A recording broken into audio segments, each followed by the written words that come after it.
Hey! Hello! Oh, hi! So I guess I have a student today. Welcome. Can you introduce yourself? Hi, I'm student. Today I will show you what I use my rolling mill for. There are three main things. They include making a silver sheet, changing the shape of my wire, and creating interesting patterns. Brilliant.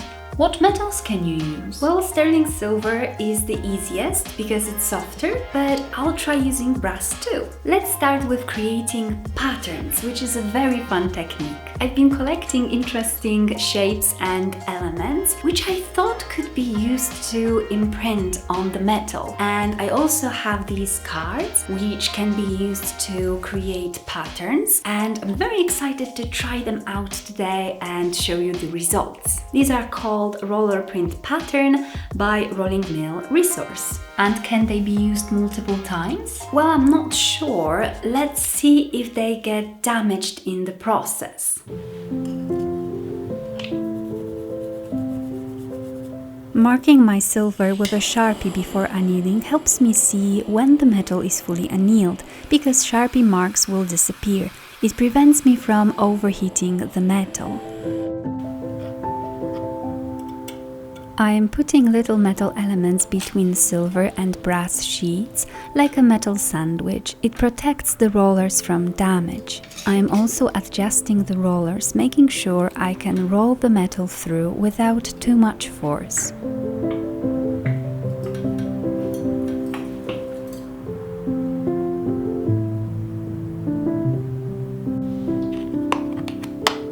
These natural dried leaves are absolutely fantastic. The effect on the metal is always very beautiful and they are very easy to imprint.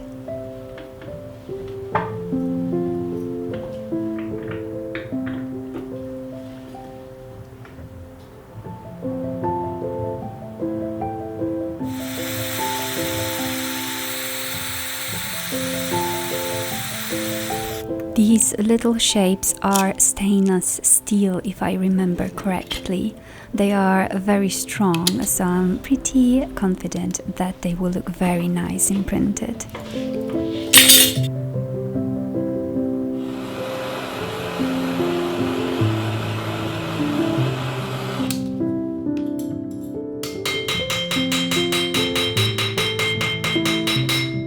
I love these results. Honestly, they look so interesting and perfect to be sewn out and used further.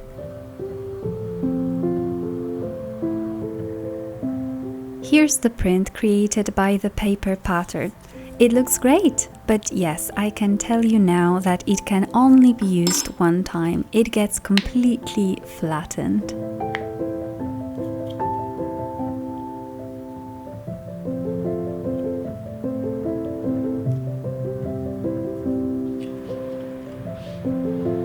Not every element is suitable for this technique. I thought I could use these to make earrings, but they got completely destroyed and didn't leave any pattern.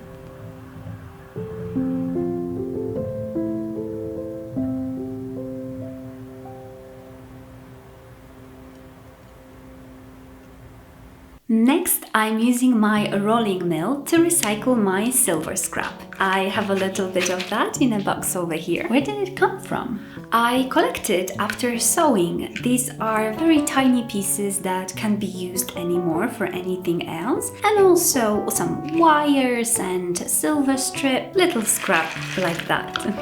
Even though I can't use a large torch at the moment, I'm still able to use my hand butane torches. Okay, but is it strong enough? Yeah, I mean, the quantities I'm able to work on at once are obviously smaller. So I'm able to use these because I'm only melting a little bit of silver at a time. Oh, and I currently don't use all of the tools for smelting. I mainly use this charcoal crucible, which is perfect because it reflects the heat, so it helps with melting and creating silver ingot. Blob of melted silver.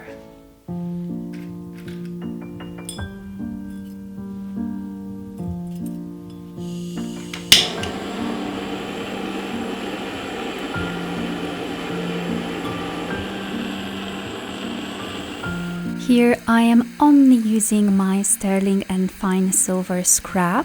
I'm not using any granules, which I know you can do and I want to do it in the future, but here I just wanted to show you how I recycle the silver that I have.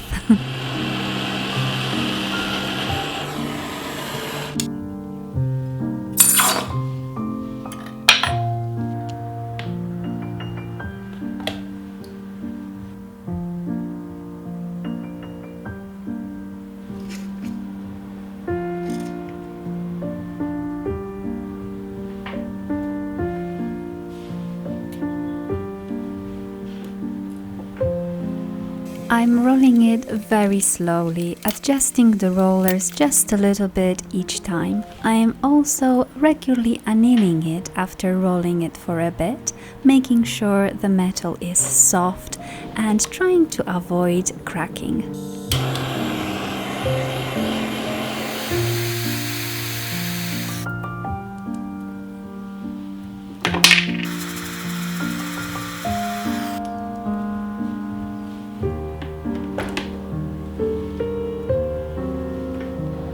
I know it's not perfect, but I can totally use the most of it and the quality is still great. This is a little leaf I made using another silver sheet that I made myself.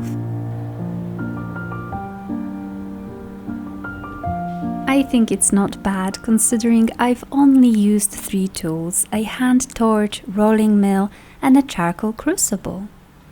And now something I love the most, and that's changing the shape of my wire. No. Yeah.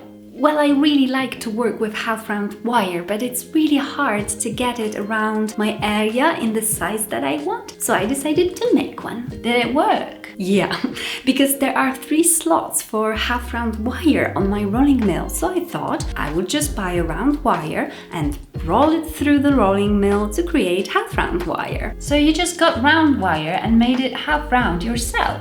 Oh yeah, let me show you. I'm using a round sterling silver wire, thickness around 2.5 millimeters.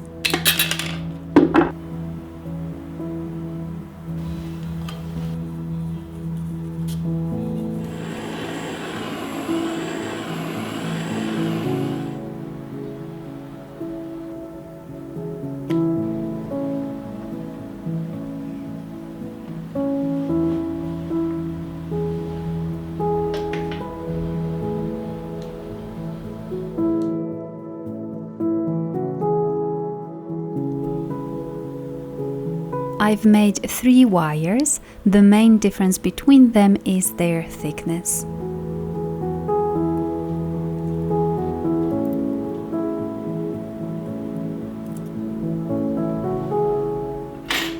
My gosh, that's neat. I really enjoyed this lesson.